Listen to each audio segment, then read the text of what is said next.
When a Rolls-Royce completed the Paris-Dakar, welcome to Cocktail Motors. The Paris-Dakar has always been an exhausting motorsport event that challenged the toughness of the vehicles and of the drivers. And yet, a group of Frenchmen decided to do this rally in a Rolls-Royce. Cause why the not? The story begins when the racing driver Thierry de Moncourget was having dinner with his friends, and they drank a lot. One of his friends, Jean-François Dunac, had a Rolls-Royce Corniche that would always break down. So they decided to do the most logical thing.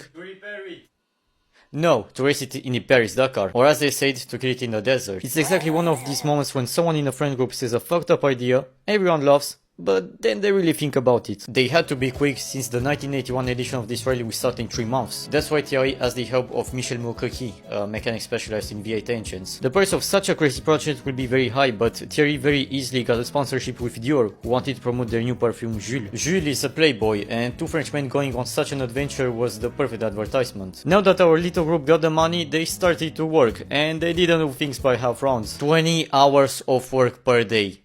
For 3 months. Fueled by a lot of ambitions.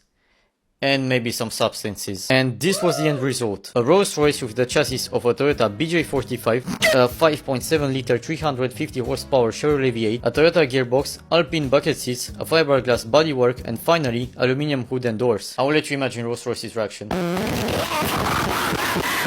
After 3 months of intense work, the Rolls-Royce started the rally without it being truly tested. The car was driven by Thierry de Moncourget with Michel Moukrequi as the co-driver, and the car was an absolute monster. Despite its size and a Frankenstein-like mix of components, it was actually rather reliable and easy to drive. The Rolls-Royce was frequently in the top 20. Thierry and Michel would carry champagne and other culinary goodies to savour every night under the Saharan sky. The race was however cut short when one of the steering arms broke off, resulting in a collision with a tree. Thierry and Michel tried desperately to repair their creation, but by the time Jules was ready to take off once more, they were disqualified. But for the sake of their sponsor Dior and the Paris-Dakar rally, they finished the race unqualified, but with a huge class. The French duo maybe wasn't the winning team, but it was the team who impressed the most by their charisma, their eccentricity, and their countless hours of work. As you guessed it, the Rolls-Royce company didn't appreciate that their car was used in such conditions, so they sent a letter to Thierry simply and politely asking them to never do this again. By the way, the Rolls-Royce Jules remains to this day in the same shape as in 1981 without losing any of its charm. I think that you just can't come up with a crazier car to race in the desert, even if you had infinite choices.